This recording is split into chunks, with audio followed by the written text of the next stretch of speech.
From Massachusetts, Mr. Lynch is recognized. Thank you, Mr. Chairman. I do need to correct the record.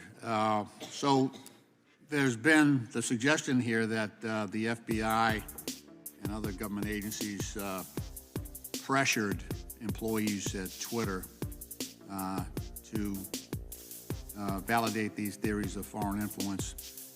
When we had Mr. Roth, who was Yoel Roth, who's the former global head of trust and safety at Twitter, so we asked Twitter if there was pressure applied, and Mr. Roth said, no, I would not agree with that. The FBI, this is his quote, the FBI was quite careful and quite consistent to request review of the accounts, but not to cross the line into advocating for Twitter to take any particular action. So that's what Twitter said about the actions of the FBI vis-a-vis Twitter. Mr. Taibbi,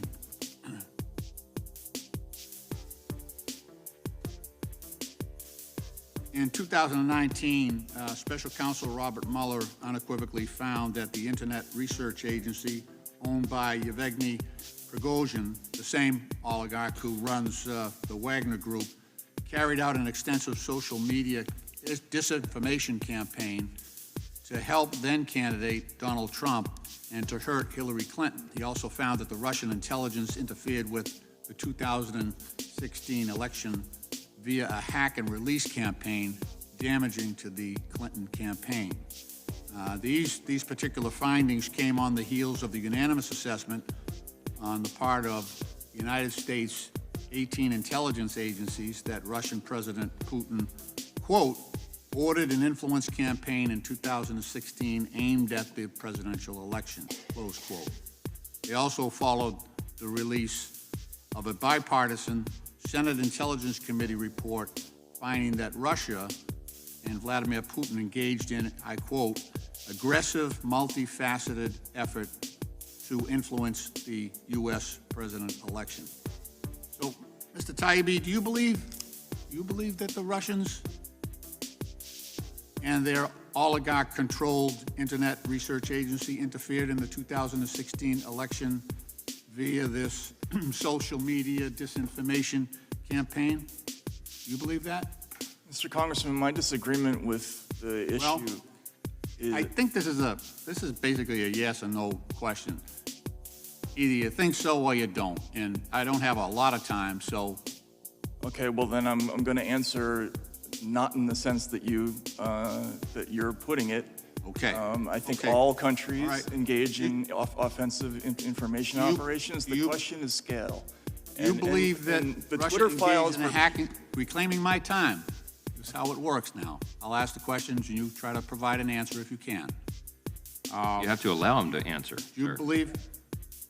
The gentleman is out of order and should not be interrupting a member asking a question on our side, Mr. Chairman. Reclaiming my time from everyone. Do you believe that Russia engaged in a hack and release campaign damaging to the Clinton campaign back in 2016? Again, I don't know. And I would say it's okay. irrelevant. All right, let me ask Mr. Schellenbeck. These are pretty easy questions. That's just whether you believe it or not. Mr. Schellenbeck, same question. Do you believe that the Russian oligarch-controlled Internet Research Agency interfered in the 2016 election? I think that they tried to. Okay, fair enough.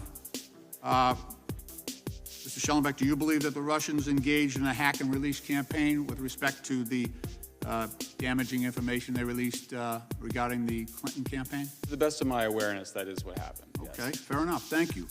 That's not So the same thing the as reason influencing. I understand.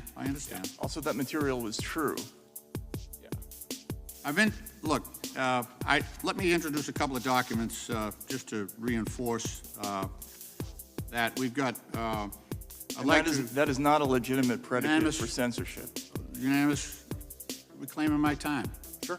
Gentleman's out of order. So, Mr. Chairman, I'll ask unanimous consent to enter the indictment in the United States versus the Internet Research Agency, U.S. District Court for the District of Columbia, number 1, 18-32, and also asked to enter into the record the executive summary to Volume 1 of the Mueller Report, which states, in March 2016, the GRU began hacking, this is the Russian agency, began hacking the email accounts of the Clinton campaign, volunteers and employees, including campaign chairman John Podesta. The GRU later released additional materials through the organization WikiLeaks. The presidential campaign of Donald Trump showed interest in WikiLeaks releases of the documents and welcomed their potential damage to candidate Clinton. So I've introduced these documents. Without objection. Thank you, Mr. Chairman. Thanks for watching, everybody. Make sure to hit that subscribe button, turn on your notifications so every time I put out a video you can know about it. It'll come up in your feed. Hit that like button if you liked it, and be positive. Peace.